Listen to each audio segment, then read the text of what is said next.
Live from Juba, on air and online. This is iRadio News. Hello, good morning. This is iRadio News. First, here are the headlines. The National Legislative Assembly has lifted the immunity of lawmakers Gadwech Lampoch, a member of the SPLM Ayo, and Robert Anei Salfamathok, a member of the SPLM, to face separate court cases. The Ministry of Gender, Child and Social Welfare has said the number of children living and working on the streets in Juba and other towns is increasing but lacks official data on the scale of the problem. And the Deputy Director of the South Sudan Visually Impaired Association is calling for greater advocacy to ensure inclusive social services for persons with disabilities across the country. This is stories and more coming to you in this news bulletin with me, Lasuba Memo, and now the news in detail. The National Legislative Assembly has lifted the immunity of lawmakers Gadwech Lampoch, a member of the SPLM in opposition, and Robert Anei Salfamathok, a member of the SPLM, to face separate court cases. On Tuesday, lawmakers approved a request by Justice Minister Wek Mamer Kwol to strip the immunity of Gadwech Lampoch, a member of SPLM, and Robert Anei Salfamathok from the ruling SPLM party. The decision clears the way for legal proceedings against the two MPs. Gadwech Lam is facing charges of crimes against the state. He was arrested by National Security Service agents at his home in Juba on March 12 following SPLM Ayo protest over the deployment of SSPDF forces to Nasir County in Upper Nile State. Robert Anei, on the other hand, is accused of assaulting a female lawmaker and trespassing on her property during a land dispute. Dr. James Mabor Gatquoth, chairperson of the Committee for Legislation and Justice, said the committee reviewed the minister's request and found it valid. Some MPs supported the move, arguing immunity applies only to civil cases. SPLM lawmaker George Andrea Juma said lifting immunity does not mean a verdict has been passed.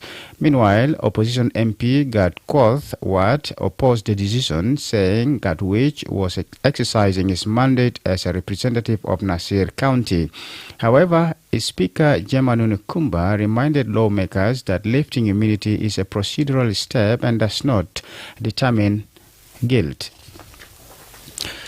The Ministry of Gender, Child and Social Welfare said the number of children living and working on the streets in Juba and other towns is increasing but lacks official data on the scale of the problem.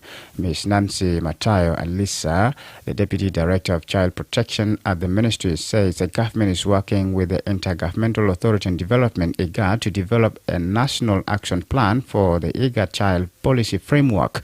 She explained that the process began last year with consultations in Juba, Nairobi, and Addis Ababa before the framework was launched in December 2024 by Gender Minister Aya Benjamin Warile alongside other IGAD ministers. Ms. Nancy says the action plan aims to protect children in South Sudan from exploitation, neglect, and abuse while addressing child marriage, children with disabilities, refugee children, and street children. She stressed that the policy aligns with existing national laws and frameworks to ensure a smooth implementation. Nancy also revealed that the ministry has developed a roadmap to tackle the root causes pushing children onto the streets. The plan, awaiting endorsement from the Ministries of Gender, Justice and Interior, includes vocational training programs for adolescents, parental support, and social protection projects. Ms. Nancy added that children with disabilities are also a priority under the new law. She said the government has ratified the UN Convention on the Rights of Persons with Disabilities and is working with the Save the Children to establish a national database on child protection concerns. The ministry is now appealing for greater government funding and support from development partners to implement the action plan and improve the welfare of children across the country. The Deputy Director of the South Sudan Visually Impaired Association is calling for greater advocacy to ensure inclusive social services for persons with disabilities across the country. Isa Khamis says negative cultural beliefs remain a significant barrier, with some families and communities continuing to treat people with disabilities differently due to stigma and misinformation. Khamis said that such attitudes severely affect children's access to education and ultimately their chances of gaining meaningful employment later in life. She stressed that it is the joint responsibility of the government, humanitarian agencies, and other stakeholders to ensure that all programs and services are inclusive and accessible to everyone regardless of their abilities. Meanwhile, Zakia Musa, a disability rights activist, says it is unfair and discriminatory to categorize types of impairments when providing opportunities or services.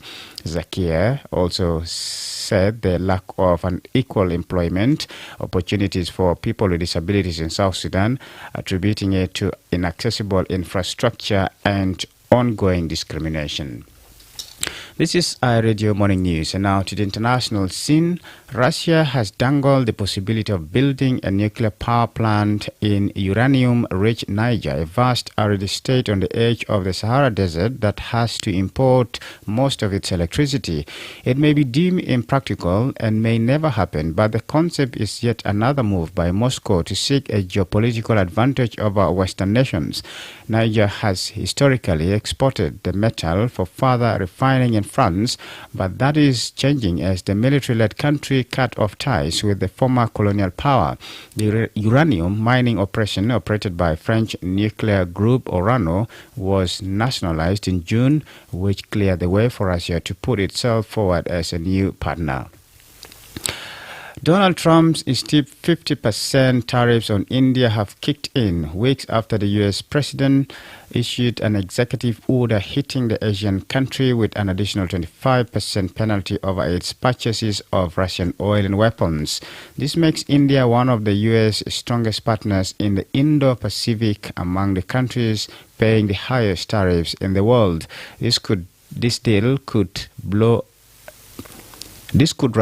deal a blow to exports and growth in the world's fifth largest economy, given that the U.S. was, until recently, India's largest trading partner. The tariff setback has sent the Indian government into firefighting mode. This is our Radio Morning News, and to end this bulletin, here's a recap of the headlines.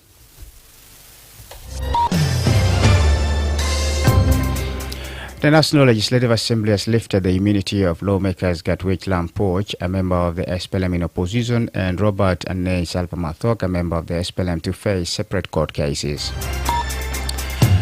The Ministry of Gender, Child and Social Welfare said the number of children living and working on the streets in Juba and other towns is increasing, but lacks official data on the scale of the problem. And the Deputy Director of the South Sudan Visually Impaired Association is calling for greater advocacy to ensure inclusive social services for persons with disabilities across the country. That's the end of iRadio Morning News. If there is a story or an event you'd like iRadio to cover or report about, please send us a text message at +211 925 287 It's also a WhatsApp number. Follow us on X at iRadio Juba, like our Facebook page iRadio, subscribe to our YouTube channel at iRadio South Sudan. You can also visit our website and listen to us online at www.iradio.org. Stay tuned for the news in Arabic at 8 o'clock. I'm Lasuba Memo. Thanks for listening.